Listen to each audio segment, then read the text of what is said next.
अस्सलामुअलैकुम, वेलकम आप सभी के इस नई वीडियो में। तो जैसे आप सभी को पता है कि जेके बोपी ने बीएससी नर्सिंग, बीएससी पैरामेडिकल और बीएससी टेक्नोलॉजी का जो 2024 का रिजल्ट है उसको यहाँ पे डिक्लेयर किया है। होपफुली आप लोगों ने जो है अपनी रैंक वगैरह चेक करी होगी, क्या स्कोर यहाँ पे आ रहा है। कट ऑफ के बारे में भी मैंने वीडियोज़ डाले हैं, वो जस्ट टेंटेटिव है, उसमें ज़्यादा आप सीरियस मत हो जाना, वो जस्ट एक आइडिया देने के लिए कट ऑफ वगैरह होता है। तो अब यहाँ पे बात आ जाती है आपकी काउंसलिंग की। तो इस वीडियो में मैं आपके साथ उसी के बारे में बात करूँगा कि काउंसलिंग आपकी कब तक स्टार्ट हो सकती है, काउंसलिंग का प्रोसीजर क्या रह सकता है और किस रैंक तक के बच्चों को काउंसलिंग के लिए यहाँ पे बुलाया जा सकता है। कंप्लीट जानने के लिए इस वीडियो को पूरा एंड तक देख लेना, चैनल को भी सब्सक्राइब कर देना और उसके अलावा व्हाट्सएप पर टेलीग्राम ग्रुप लिंक दोनों की आपको डिस्क्रिप्शन में मिल जाएगी, दोनों को ज्वाइन करके रख लेना, सारे अपडेट्स आप तक टाइम टू टाइम पहुँचते रहेंगे। तो चलिए शुरू कर लेते, देख लेते हैं यहाँ पे बीएससी नर्सिंग, पैरामेडिकल और टेक्नोलॉजी कोर्सेज की काउंसलिंग के बारे में। तो देखिए यहाँ पे जो बीएससी नर्सिंग है, चाहे बीएससी पैरामेडिकल है, चाहे बीएससी टेक्नोलॉजी है, तीनों की जो काउंसलिंग होती है वो यहाँ पे एक ही साथ होती है, उनकी काउंसलिंग अलग अलग नहीं होती है। अब आप किसके लिए एलिजिबल हैं वो तो डिपेंड करेगा कि आपने फॉर्म पे किस किस स्ट्रीम, किस किस कोर्स को प्रेफरेंस दी है। बीएससी नर्सिंग को दी है, बीएससी पैरामेडिकल को दी है, बीएससी टेक्नोलॉजी को दी है, या 2 को दी है, 3 को दी है, जिसको भी दी होगी तो आप उसी के लिए यहाँ पे एलिजिबल हैं। वो आपको रिजल्ट में भी पता चलेगा। बीएससी पैरामेडिकल पे आपको यस आ रहा है, बीएससी टेक्नोलॉजी या जो है वो नर्सिंग को NPT जो है वो उन पर यस आ रहा है, तो उसी में आप यहाँ पे जा सकते, जैसा रिजल्ट में आपका मैंशनड है वहाँ पे। बात अगर करें हम काउंसलिंग की, तो यहाँ पे अभी आपका जो वो 7 दिन तक विंडो जो ओपन होता है, जो बोपी ऑफिस में जाके आपको नाम वगैरह की करेक्शन कोई करवानी है वो यहाँ पे ओपन रहेगी। अभी ईद भी आने वाली है, तो आने वाली है क्या मतलब कल तो यहाँ पे ईद है अब, तो ईद की छुट्टियाँ तो 2 दिन रहेंगी। आफ्टर दैट फिर 2 दिन ओपन रहेगा, उसमें आप जो है वो करेक्शन वगैरह कुछ करवा सकते हैं।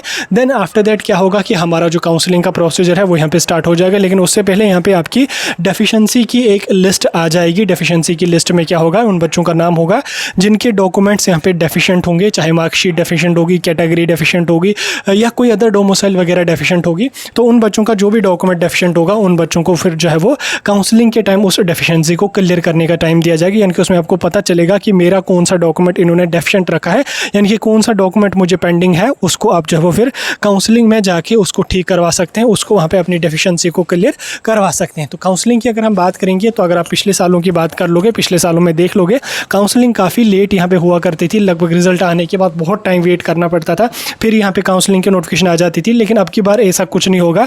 अब की बार जो प्रोसेस होगा वो यहाँ पे टाइम पे होगा और प्रोसेस यहाँ पे काफ़ी जल्दी होगा। जैसे आपने रिजल्ट का भी देखा, रिजल्ट भी इन्होंने यहाँ पे काफ़ी जल्दी जारी किया, इतना हमने एक्सपेक्ट नहीं किया था, लेकिन इन्होंने काफ़ी जल्दी यहाँ पे रिजल्ट जारी किया।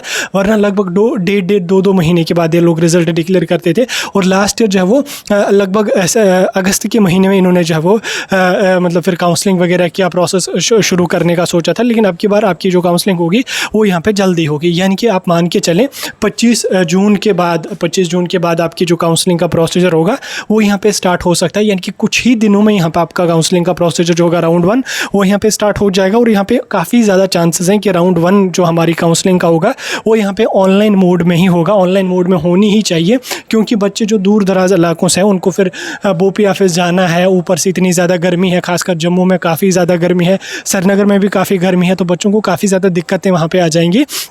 तो पिछले 2-3 सालों से यहाँ पे ऑनलाइन मोड में ही काउंसलिंग होती आ रही है। तो इस बार भी उम्मीद है कि आपकी राउंड 1 की जो काउंसलिंग होगी वो ऑनलाइन ही होगी।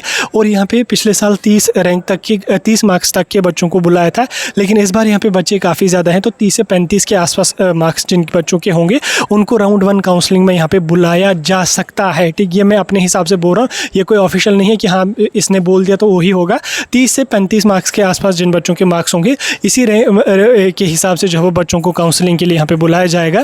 तो फिर उसके बाद दूसरा तीसरा राउंड होगा, उसमें फिर डिक्रीज़ भी हो जाएगा इवेंचुअली। बाकी फ़िलहाल आप मान के चलें कि 30-35 मार्क्स तक अगर आपका स्कोर आ रहा है तो आपको राउंड 1 काउंसलिंग में बुलाया जा सकता है। बाकी जब काउंसलिंग की नोटिफिकेशन आ जाएगी उसमें सारा कुछ मेंशनड होगा कि किस रैंक तक या किस मार्क्स तक के बच्चों को काउंसलिंग के लिए यहाँ पे बुलाया जाएगा। ठीक, 30 मार्क्स तक के बच्चों को लास्ट ईयर भी बुलाया था, तो इस बार भी उतना अगर हो जाए तो 20 तक बुलाने चाहिए। लेकिन राउंड 1 में तो मुश्किल है 20 मार्क्स तक के बच्चों को बुलाना। मे बी राउंड 2 में 20 मार्क्स तक के बच्चों को बुलाएंगे। और राउंड 1 काउंसलिंग क्या अगर आपका ऑनलाइन हुआ या ऑफलाइन हुआ, ठीक, दोनों मोड्स में यहाँ पे आपका 1000 काउंसलिंग का फ़ी लगता है, जो आपको वहीं पे ऑफलाइन में हुई तो वहीं POS मशीन होती है उससे पे करना होगा। ऑनलाइन मोड में हुई तो आपको फिर ऑनलाइन ही उसकी पे करनी पड़ेगी।